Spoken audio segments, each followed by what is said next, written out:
Class 9 নবম শ্রেণীর ইতিহাসের প্রথম অধ্যায়।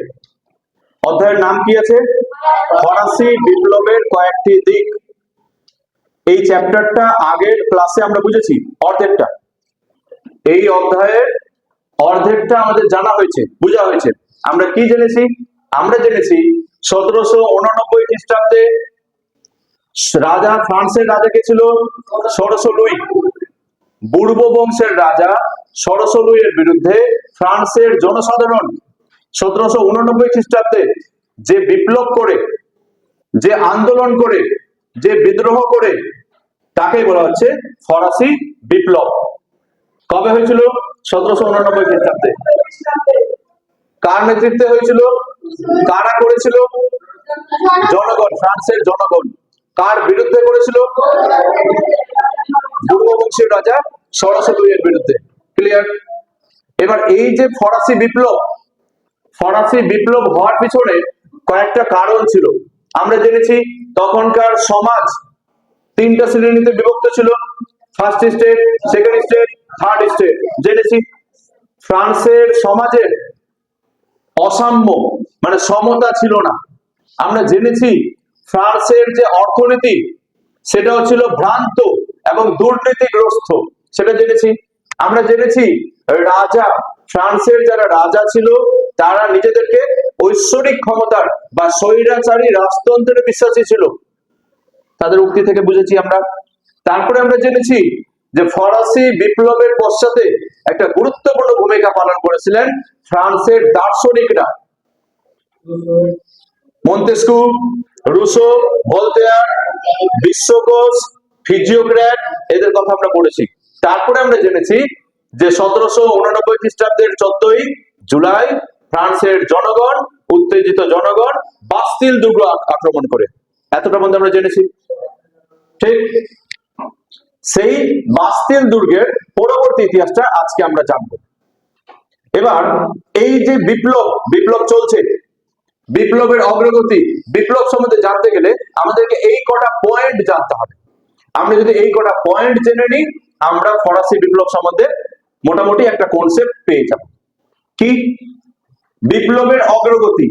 বিপ্লবের অগ্রগতির মধ্যে আছে জাতীয় সভা, সংবিধান সভা, বিপ্লবে নারীর অংশগ্রহণ, রাজতন্ত্রের শবযাত্রা, সংবিধান সভা, ব্যক্তি ও নাগরিকের অধিকার ঘোষণা, পাদুয়ার ঘোষণাপত্র, পিলনিটস এর ঘোষণাপত্র, ব্রান্সউইক এর ঘোষণাপত্র, সেপ্টেম্বর হত্যাকাণ্ড, রাজার মৃত্যুদণ্ড, সন্ত্রাসের শাসন, টিপু সুলতান, জ্যাকোবিন দল, রবসপিয়ারের হত্যা, থার্মিডোরীয় প্রতিক্রিয়া, এবং তারপরে লাস্ট আমাদের পয়েন্ট আছে ফরাসি বিপ্লবের প্রভাব বা ফলাফল।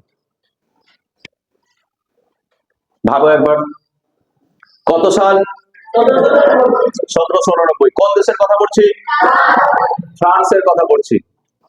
ফ্রান্সে 1789 খ্রিস্টাব্দে রাজার বিরুদ্ধে জনগণ আন্দোলন করেছে, ক্ষিপ্ত হয়েছে। এবার আন্দোলন করলে দেশে একটা হাহাকার পরিস্থিতি চলছে, দেশে একটা সংকটময় পরিস্থিতি চলছে। এবার এই পরিস্থিতিতে তিনটা সম্প্রদায়ের নিয়ে, এর আগে বলেছিলাম আমি টেনিস কোর্টের শপথ বলেছিলাম। তার মানে কি? তার মানে আমরা জেনেছিলাম যে 1789 খ্রিস্টাব্দের 20 জুন রাজা 175 বছর পর জাতীয় সভার মিটিং ডেকেছিল।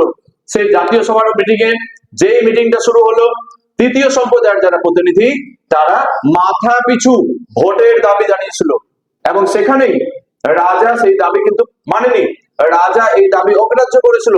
তাই তৃতীয় সম্প্রদায়ের লোকেরা বাইরে পাশে একটা টেনিস খেলার মাঠ ছিল, সেখানে যায় এবং তারা নিজেকে জাতীয় সভা বলে ঘোষণা করে। ক্লিয়ার? এটা জেনেছি আমরা। এবার সেই জাতীয় সভাটাই 1789 খ্রিস্টাব্দের 9 জুলাই, এটা দেখা যায় জাতীয় সভাটাই সংবিধান সভায় পরিণত হয়। মানে কি? তার মানে হচ্ছে এই জাতীয় সভার যারা প্রতিনিধি ছিল তাদেরকে নতুন একটা সংবিধান, ফ্রান্সের জন্য নতুন একটা সংবিধান তৈরি করার, রচনা করার দায়িত্ব দেওয়া হলো। এবার এই যে যারা জাতীয় সভার মধ্যে ছিল তাদেরকে বললো যে তুমি ওখান থেকে নেওয়া হলো শিক্ষককে, ওখান থেকে নেওয়া হলো চিকিৎসককে, ওখান থেকে নেওয়া হলো উকিলকে, ওখান থেকে নেওয়া হলো যারা আরো আইন ব্যবসায়ী, আইনজীবী যারা আছে, তার মানে সমাজের যারা শিক্ষিত শ্রেণী, তাদেরকে নিয়ে একটা দল বানানো হলো। আর সেই জাতীয় সভাকে দায়িত্ব দেওয়া গেল যে তোমরা ফ্রান্সের জন্য একটা নতুন সংবিধান রচনা করো। বুঝা গেছে? সেই জাতীয় সভা এবার পরিণত হলো কিসে? সংবিধান সভায়। এবার তারা ফ্রান্সের জন্য একটা নতুন সংবিধান লিখবে, তাই এবার হয়ে গেল সংবিধান সভা। 2 বছর টাইম নিল। কতদিন? আমি কি বললাম? আমি বললাম 1789 খ্রিস্টাব্দে 9 জুলাই জাতীয় সভা সংবিধান সভায় পরিণত হয়। এবং সংবিধান সভার যারা সদস্য ছিল তাদের মধ্যে বেশিরভাগ লোক ছিল শিক্ষিত, বেশিরভাগ লোকই ছিল শিক্ষক, আইনজীবী, চিকিৎসক বা পুরাতন যারা কর্মচারী, তাদেরকে নিয়ে এই সংবিধান সভা তৈরি হয়েছিল। এবং এই সংবিধান সভাকে দায়িত্ব দেওয়া হয়েছিল কি? ফ্রান্সের জন্য নতুন একটা সংবিধান তৈরি করতে হবে, রচনা করতে হবে। তারা 2 বছর টাইম নিল। কতদিন? 2 বছর। তার মানে 1789 থেকে 2 বছর, 1789 থেকে 1791 পর্যন্ত 2 বছর ধরে তারা কঠোর পরিশ্রম করলো। তারপরে গিয়ে তারা ফ্রান্সের জন্য একটা নতুন সংবিধান রচনা করলো। কারা? সংবিধান সভা। বুঝতে পেরেছো কি পারোনি? এদেরকে নিয়ে একটা সংবিধান সভা বানানো হলো যে দেশের জন্য তোমরা একটা সংবিধান বানাবা। তোমাদেরকে দায়িত্ব দেওয়া হলো। 2 বছর তোমরা টাইম নিলাম, নিয়ে গোটা দেশ কিভাবে চলবে অনেক ভাবতে হলো। ভাবনা চিন্তা করে তারপরে 2 বছরের পরে একটা ওরা বই নিয়ে আসলো যে এইটা হচ্ছে দেশের সংবিধান, এই সংবিধানটা আমরা সবাই মেনে চলবো। বুঝা যাচ্ছে? তার মানে 1789 থেকে 1791 পর্যন্ত 2 বছরের কঠোর পরিশ্রমের পর সংবিধান সভা ফ্রান্সের জন্য একটি নতুন সংবিধান রচনা করে। ক্লিয়ার? এবার হচ্ছে এই যে ফরাসি বিপ্লব ঘটলো 1789 সালে, সেই ফরাসি বিপ্লবে শুধু কি পুরুষরাই অংশগ্রহণ করেছিল? নারীরাও সক্রিয় ভূমিকা পালন করেছিল। নারীদের মধ্যেও কয়েকজন নারীর আমরা নাম পাই যারা এই ফরাসি বিপ্লবে 1789 খ্রিস্টাব্দের ফরাসি বিপ্লবে গুরুত্বপূর্ণ ভূমিকা পালন করেছিল। তোমাদের সেই নারীদের নাম তোমাদের বইয়ে দেওয়া আছে। তোমরা যদি দেখবা আলম্পো দা গুজ, মেরি কো ইত্যাদি এই নামগুলো পাওয়া। এই নারীরাও কিন্তু ফরাসি বিপ্লবে গুরুত্বপূর্ণ ভূমিকা পালন করেছিল। কেমন? বাড়িতে হাহাকার, বাড়িতে ধান গম ভুট্টা কিছু নাই, টাকা পয়সা প্রচন্ড ঘাটতি, খাওয়ার নাই, বাড়িতে খাওয়া দাওয়ার ব্যবস্থা কারা করে? নারীরা তো করে না। তো বাড়িতে দেখছে বাড়ি চলার জন্য যে মিনিমাম দরকার, নিত্য প্রয়োজনীয় যে জিনিসগুলো দরকার, প্রত্যেক দিনের খাওয়ার জন্য, চলার জন্য যে জিনিসগুলো দরকার, সেই নিত্য প্রয়োজনীয় জিনিসগুলো ছিল না। নারীরা 1789 খ্রিস্টাব্দে 6000 নারী সেই প্যারিস থেকে ওরা যাত্রা শুরু করলো আর ভার্সাই পর্যন্ত পৌঁছালো। ভার্সাইয়ে গিয়ে রাজার যে রাজপ্রাসাদ, রাজার যে বাড়ি, তারা প্যারিস থেকে ভার্সাই পর্যন্ত 6000 নারী বৃষ্টি বাদল সেই উপেক্ষা করে বৃষ্টির মধ্যেই তারা গিয়ে মিছিল করে গেল। আর ভার্সাইয়ের রাজপ্রাসাদ, ওখানে গিয়ে যারা রক্ষী ছিল সেই রক্ষীদেরকে হত্যা করলো। আর ওখানকার যারা রাজ পরিবারের মেম্বার ছিল, রাজ পরিবারের যারা সদস্য ছিল, তাদেরকে সবাইকে বন্দি করলো আর তাদেরকে বাধ্য করলো প্যারিসে আসতে। তাদেরকে বন্দি করে প্যারিসে আনা হলো।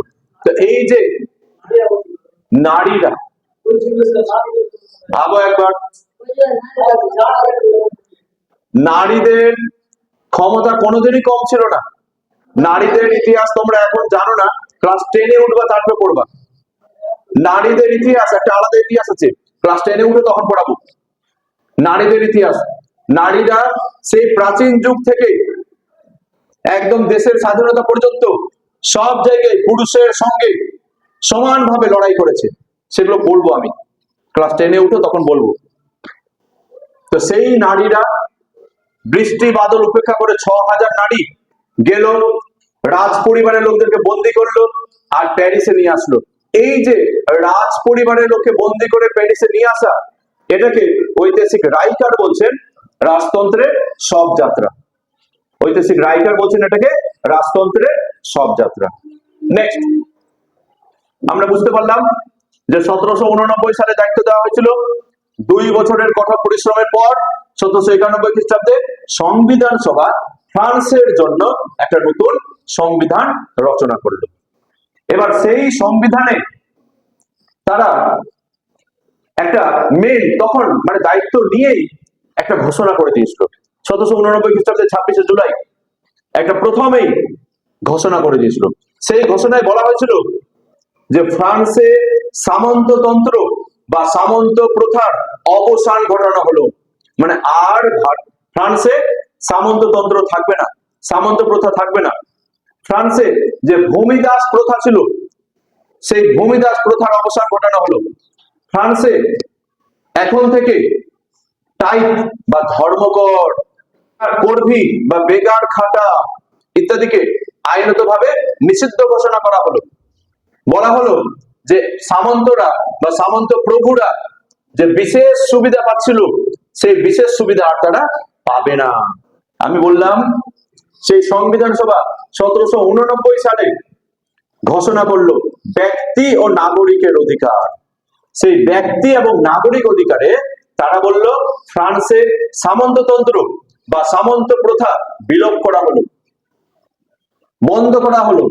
তারা বলল এখন থেকে আর ফ্রান্সে ভূমিদাস প্রথা থাকবে না, এই ভূমিদাসদের আর খাটানো যাবে না।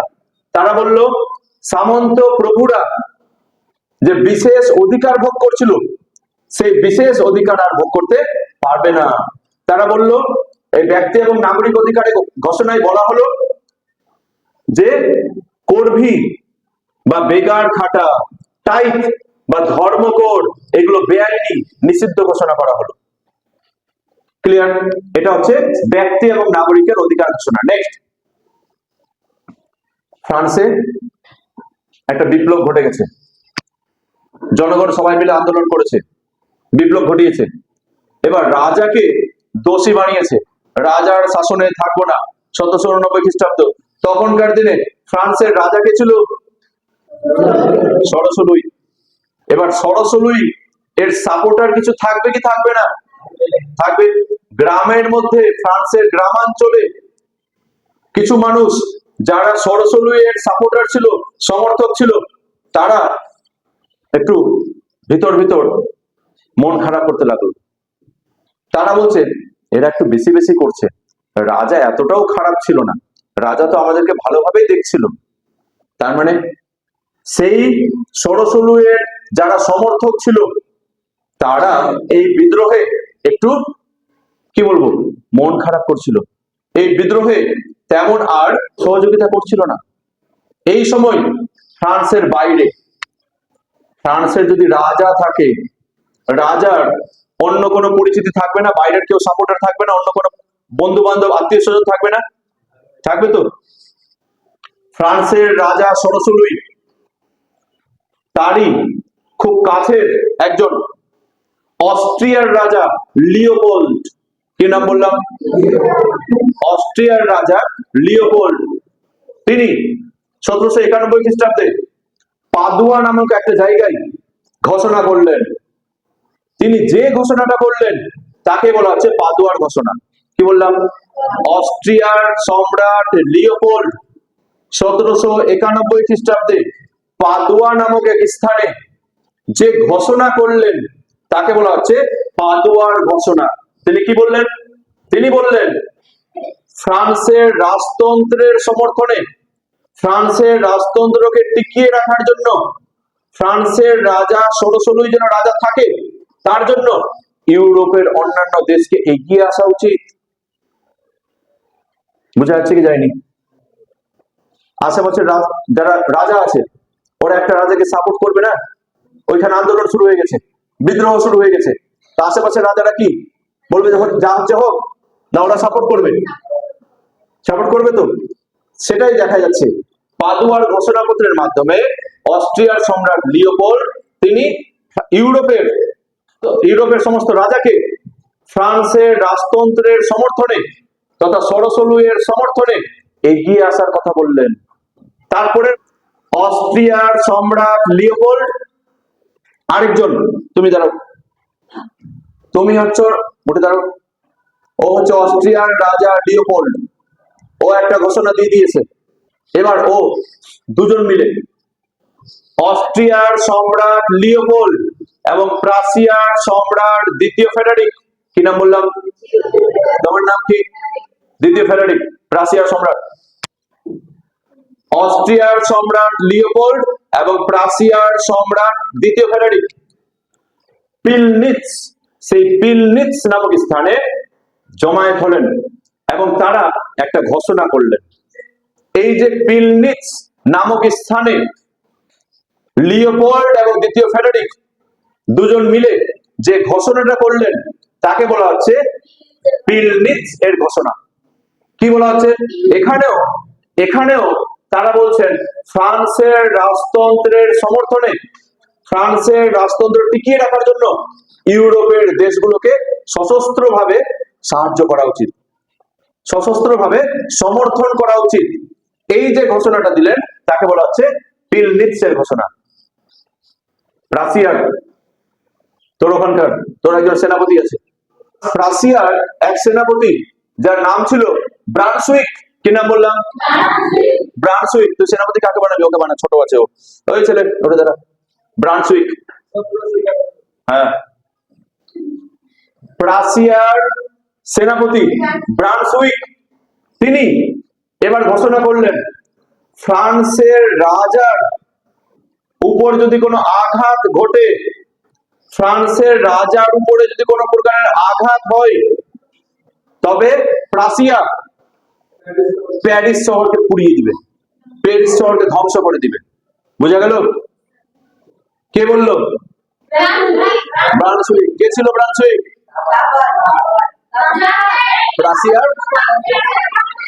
রাশিয়ার সেনাপতি। বুঝা গেছে? রাশিয়ার সেনাপতি। ক্লিয়ার হয়েছে? এটা তার মানে আমরা বুঝতে পারলাম পাদুয়ার ঘোষণা কি কে দিল? ওটা পাদুয়ার ঘোষণা কে দিল? লিওপোল্ড।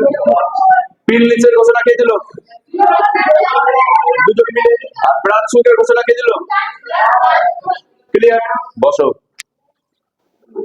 এরই মধ্যে ফ্রান্সে উত্তেজিত জনতা, ফ্রান্সের উত্তেজিত জনতা 1792 খ্রিস্টাব্দের হাজার হাজার মানুষকে, রাজার সমর্থক যারা ছিল, রাজা সরসলুইয়ের যারা সাপোর্টার ছিল, যারা সমর্থক ছিল, যারা রাজতন্ত্রতে বিশ্বাসী ছিল, সেই হাজার হাজার মানুষকে বন্দী করে এবং এই 1792 খ্রিস্টাব্দের 2 থেকে 5ই সেপ্টেম্বরের মধ্যে এই 4 দিন ধরে নির্বিচারে হাজার হাজার মানুষকে হত্যা করা হয়। এই যে হত্যাকাণ্ড চলে সেটা সেপ্টেম্বর মাসে ঘটেছিল 2 থেকে 5ই সেপ্টেম্বরের মধ্যে, ওই জন্য এটাকে বলা হচ্ছে কি সেপ্টেম্বর হত্যাকাণ্ড। ক্লিয়ার? বুঝতে পেরেছো কি পারোনি? মান 2 এর জন্য যদি আসে দেখা যাবে না, ব্যাস। ক্লিয়ার? নেক্সট, ফ্রান্সের দুটো দল ছিল, একটা দলের নাম হচ্ছে জ্যাকোবিন দল আর একটা হচ্ছে জিরোন্ডিন দল। ফ্রান্সের দুটো দল, জ্যাকোবিন দল, জিরোন্ডিন দল। দুই দলের মধ্যে আদর্শগত সংঘাত ছিল, আদর্শগত সংঘাত। তার মানে কি? তার মানে জিরোন্ডিনদের ভাবনা ছিল এক রকমের, জ্যাকোবিনদের ধারণা ছিল অন্য ধরনের। জ্যাকোবিনরা এক রকমের মতামত দিত, জিরোন্ডিনরা অন্য রকমের মতামত দিত। জিরোন্ডিনরা বলেছিল বিপ্লব শেষ, বিপ্লবের কাজ শেষ, এখনই বিপ্লবটাকে আবার বন্ধ করে দেওয়া হোক। জ্যাকোবিনরা বললো যে না, এখনো বিপ্লবের কাজ শেষ হয়নি, এখন অনেক কাজ বাকি আছে। যাই হোক, এই জ্যাকোবিন এবং জিরোন্ডিনরা মিলিতভাবে, বিশেষত তখনকার দিনের ফ্রান্সের যে রাজনৈতিক দলগুলো ছিল, তারা রাজা সরসলুইয়ের মৃত্যুদণ্ডের দাবি তুলে এবং জ্যাকোবিন নেতা রবসপিয়ার তিনি বললেন রাষ্ট্রকে বাঁচাতে হলে রাজাকে মরতে হবে, রাষ্ট্রকে বাঁচাতে হলে রাজাকে মারতে হবে। কে বললো? রবসপিয়ার। এবং সেই অনুসারে দেখা গেল সেই তখনকার দিনের ফ্রান্সের যে রাজা সরসলুই, তার বিচার শুরু হলো এবং নামে মাত্র বিচারের মাধ্যমে দেখা গেল তাকে প্রাণদণ্ড দেওয়া হচ্ছে, রাজার মৃত্যুদণ্ড ঘটছে। এবং মৃত্যুদণ্ডটা কিভাবে করছে? গিলোটিন যন্ত্রের সাহায্যে। ডক্টর গিলোটিন যে মেশিনটা আবিষ্কার করেছিলেন, তার সামনে কি হচ্ছে? মুন্ডুটা শিরচ্ছেদ করা হচ্ছে, মাথাটাকে কেটে দেওয়া হচ্ছে, মাথাটা কেটে একদম পড়ে যাচ্ছে, শিরচ্ছেদ করা হচ্ছে। সেই ডক্টর গিলোটিনের আবিষ্কার করা সেই গিলোটিন যন্ত্রে রাজা সরসলুইয়ের মৃত্যুদণ্ড ঘটে। নেক্সট, এরপরে দেখা যায় যে জ্যাকোবিন এবং জিরোন্ডিন দুই দল মিলে ফ্রান্সে একটা আপদকালীন পরিস্থিতি সৃষ্টি করে। ফ্রান্সে বলে যে বিপ্লবকে টিকিয়ে রাখতে হবে। তারা বলে রাজার যারা সাপোর্টার আছে, রাজার যারা সমর্থক আছে, হাজার হাজার মানুষকে তারা বন্দি করে। এবং দেখা যায় যে এই 1793 খ্রিস্টাব্দের 2 জুন থেকে 1794 খ্রিস্টাব্দের 27 জুলাই পর্যন্ত 13 মাস ধরে, কতটা সময় বললাম? 13 মাস ধরে ফ্রান্সে যে আপদকালীন পরিস্থিতি সৃষ্টি করে, যে ইমার্জেন্সি, যে জরুরি অবস্থা সৃষ্টি করে, তাকে বলা হচ্ছে সন্ত্রাসের শাসন। তাই কি বলা হচ্ছে? সন্ত্রাসের শাসন। এবং এই সন্ত্রাসের শাসনের ফলে দেখা যায় যে একটা সময় জিরোন্ডিনদের মিছিয়ে দেওয়ার জন্য, জিরোন্ডিনদের মুছে ফেলার জন্য জ্যাকোবিনরা কি করে? তাদেরকেও ধরে ধরে হত্যা করে। এবং এই সময়কালের মধ্যে, অর্থাৎ 2 জুন 1793 থেকে 27 জুলাই 1794, এই 13 মাসের মধ্যে প্রায় 50,000-এরও বেশি মানুষকে হত্যা করা হয়েছিল। 50,000-এরও বেশি মানুষকে হত্যা করা হয়েছিল। এই সময়কালকে বলা হচ্ছে সন্ত্রাসের শাসন। নেক্সট হচ্ছে, একটা সময় দেখা যায় জিরোন্ডিনরা শেষ হয়ে যায়, মুছে যায়। এবং একটা সময় জ্যাকোবিন অনেক বেশি প্রভাবশালী হয়ে যায়। ফ্রান্সের যারা তৃতীয় শ্রেণী ছিল, যাদেরকে আমরা নাম করেছিলাম, এর আগে আলোচনা করেছি, সাকুলেট, থার্ড স্টেটের মধ্যে সাকুলেট। সাকুলেট কাকে বলে? তৃতীয় সম্প্রদায়ের তো ছিল, কিন্তু যারা লম্বা মোজা পড়তে পেত না। তখনকার দিনে যারা উচ্চ পর্যায়ে ছিল, তারা এতটা মতো লম্বা মোজা পড়তো, শু পড়তো, বড় থেকে শু, আর এতটা মতো মোজা পড়তো। তো এই যে লম্বা মোজা বা ব্রিচেস যারা পড়ে না, যাদের পড়ার অধিকার ছিল না, তাদেরকে বলা হচ্ছিল সাকুলেট। তো সেই ফ্রান্সের সাকুলেট, যাদের সংখ্যাটা ছিল সবচেয়ে বেশি, যারা সাধারণ মানুষের মধ্যে সবচেয়ে বেশি ছিলেন, সেই সাকুলেটদের সমর্থন পেয়েছিল কারা? জ্যাকোবিনরা। এবং সেই কারণে দেখা যায় যে ফ্রান্সের জ্যাকোবিন দল সংখ্যা গরিষ্ঠ দলে পরিণত হয়। জ্যাকোবিনরাই শাসন ক্ষমতাটাকে নিজের হাতে নিয়ে নেয়। ভারত, তখন ভারতে, দক্ষিণ ভারতে ব্রিটিশ শাসন আছে। সেই ব্রিটিশ শাসনকালে ভারতে দাক্ষিণাত্যে একটা রাজ্য ছিল, যে রাজ্যের নাম ছিল হায়দার আলী প্রতিষ্ঠা করেছিল। কি নাম? হায়দার আলীর প্রতিষ্ঠা করা রাজ্যের নাম মহীশূর রাজ্য। গুড, মহীশূর রাজ্য। মোগল সাম্রাজ্যের পতনের পর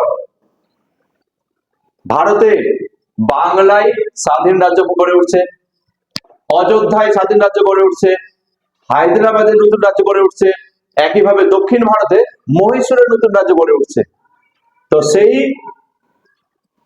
যে সময়কার কথা বলছি, তখনকার দিনে ভারতে ব্রিটিশ শাসন ছিল এবং দক্ষিণ ভারতের মহীশূর রাজ্যের শাসক ছিলেন টিপু সুলতান। তিনি ছিলেন হায়দার আলীর পুত্র। মহীশূরের শাসক হায়দার আলীর পুত্র টিপু সুলতান, তিনি জ্যাকোবিন দলের সদস্যপদ লাভ করেন। তিনি জ্যাকোবিন দলের মেম্বার হয়েছিলেন এবং জ্যাকোবিন দলের সদস্যদেরকে ভারতে আসার আমন্ত্রণ জানিয়েছিলেন, ইনভাইট করেছিলেন যে তোমরা আসো ভারতে, আমাদের দেশ এসে ঘুরে যাও। এই থেকে টিপু সুলতানের আন্তর্জাতিকতাবাদের পরিচয় পাওয়া যায়। তার মানে তিনি ভারতে থেকেও বাইরের খবর রাখতেন, ফ্রান্সের খবর রাখতেন। ফ্রান্সে কারা এখন প্রভাবশালী, জ্যাকোবিন দল, সেই দলের সদস্যপদ গ্রহণ করেন এবং তাদেরকে আমন্ত্রণ জানিয়েছিলেন। ক্লিয়ার?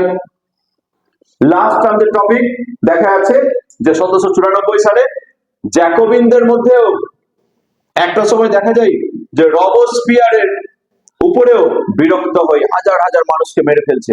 একটা সময় দেখা যায় 1794 সালে রবসপিয়ারকেও সেই গিলোটিন যন্ত্রেই হত্যা করা হয়েছিল। এই যে হত্যাকাণ্ড তাকে বলা হচ্ছে থার্মিডোরীয় হত্যাকাণ্ড। রবসপিয়ার এবং তার অনুগামী 24 জনকে হত্যা করা হয়েছিল এবং এটিকে বলা হচ্ছে থার্মিডোরীয় হত্যাকাণ্ড। রবসপিয়ারের মৃত্যুর সঙ্গে সঙ্গে জ্যাকোবিন দলের প্রভাব কমে যায়, তার সঙ্গে সঙ্গে দেখা যায় ফ্রান্সের এই যে ফরাসি বিপ্লব তার পরিসমাপ্তি ঘটে। এতটুকু আমরা জানলাম। এবার এই ফরাসি বিপ্লব যে হলো 1789 সালে ফ্রান্সে ফরাসি বিপ্লব হলো, এই ফরাসি বিপ্লব থেকে আমরা কি কি পেলাম, এই ফরাসি বিপ্লবের প্রভাব কি ছিল, ফলাফল কি ছিল, ধাপে ধাপে আমরা যদি আলোচনা করি। সবচেয়ে বড় প্রভাব 1789 খ্রিস্টাব্দের ফরাসি বিপ্লবের ফলে তিনটি আদর্শ চারিদিকে ছড়িয়ে গিয়েছিল। সাম্য, মৈত্রী, স্বাধীনতা। সাম্য মানে সবাই সমান, ফ্রান্সের সকল জনসাধারণ সমান। মৈত্রী মানে সবার মধ্যে ভালো সম্পর্ক, সুসম্পর্ক থাকবে। স্বাধীনতা, ফ্রান্সের প্রতিটা নাগরিক স্বাধীনভাবে বাঁচতে পারবে। তার মানে এই যে সাম্য, মৈত্রী, স্বাধীনতা, এই আদর্শটা চারিদিকে ছড়িয়ে গেছিল। এটা আসলো কোথা থেকে? ফরাসি বিপ্লবের মাধ্যমে। ফরাসি বিপ্লবের মাধ্যমে এই তিনটি আদর্শ ইউরোপের সর্বত্র ছড়িয়ে পড়ে। দুই, এই ফরাসি বিপ্লবের ফলেই আমরা পেয়েছিলাম কি 1789 খ্রিস্টাব্দের 26শে আগস্ট ব্যক্তি এবং নাগরিকের অধিকার ঘোষণা। তার মানে এই ব্যক্তি এবং নাগরিকের অধিকার ঘোষণার মাধ্যমেই ফ্রান্সে সামন্ততন্ত্র, যেটা মধ্যযুগীয় ব্যবস্থা ছিল, সামন্ততন্ত্র, সেই সামন্ততন্ত্রের অবসান ঘটে। সামন্ত প্রভুরা যে বিশেষ অধিকার ভোগ করছিল সেটার অবসান ঘটে। আরেকবার বলছি, প্রথম প্রভাবটা বোঝা গেছে 1789 খ্রিস্টাব্দের এই যে ফরাসি বিপ্লব, এই ফরাসি বিপ্লবের ফলে তিনটি আদর্শ বেরালো। কি কি? সাম্য, মৈত্রী, স্বাধীনতা। দুই নম্বর বললাম, এই ফরাসি বিপ্লবের ফলে দেখা যায় 1789 খ্রিস্টাব্দের 26শে আগস্ট ব্যক্তি এবং নাগরিক অধিকার ঘোষণা। এর মাধ্যমে মধ্যযুগীয় যে সামন্ততন্ত্র বা সামন্ত প্রথা ছিল সেটির অবসান ঘটে। জনগণ বিশেষ কিছু গণতান্ত্রিক অধিকার লাভ করে। ফ্রান্সে সংবিধান রচনা হয়। এই যে 1789 খ্রিস্টাব্দে জাতীয় সভা সংবিধান সভায় পরিণত হয়, সংবিধান সভায় পরিণত হলো। সংবিধান সভা 2 বছরের পরিশ্রমের পর ফ্রান্সের জন্য একটা নতুন সংবিধান রচনা করে। তৃতীয়ত, ফ্রান্সের যারা তৃতীয় শ্রেণী, সেই তৃতীয় শ্রেণীর মধ্যে দেখা যায় অর্থের ভিত্তিতে দুই ধরনের নাগরিক সৃষ্টি হয়, সক্রিয় নাগরিক, নিষ্ক্রিয় নাগরিক। সক্রিয় নাগরিক যারা ছিলেন তারা ভোটাধিকার করতে পারতেন, ভোট দিতে পারতেন। নিষ্ক্রিয় নাগরিকরা ভোট দিতে পারতেন না, কিন্তু ভালোভাবে ফ্রান্সে বেঁচে থাকতে পারতেন। তার মানে এই ফরাসি বিপ্লবের ফলেই ফ্রান্সে নাগরিকরা দুই ভাগে বিভক্ত হয়, সক্রিয় নাগরিক, নিষ্ক্রিয় নাগরিক। নেক্সট, লাস্ট হচ্ছে এই ফরাসি বিপ্লবের মাধ্যমেই দেখা যায় যে বিপ্লবের আদর্শ সর্বত্র ছড়িয়ে পড়ে। পোল্যান্ডে জাতীয়তাবাদী আন্দোলন শুরু হয়, বেলজিয়ামে স্বাধীনতা যুদ্ধ শুরু হয়, ইংল্যান্ডে শ্রমিক অসন্তোষের বিরুদ্ধে শ্রমিক আন্দোলন শুরু হয়, ইত্যাদি। ইউরোপের সর্বত্র জাতীয়তাবাদী আন্দোলন ছড়িয়েছিল। যতটা বললাম বোঝা গেছে? ফার্স্ট চ্যাপ্টার বোঝা গেছে? তোমাদের ক্লাস 9 এর প্রথম অধ্যায় যেটা ছিল ফরাসি বিপ্লবের কয়েকটি দিক, এখন পর্যন্ত আমরা জানলাম কি?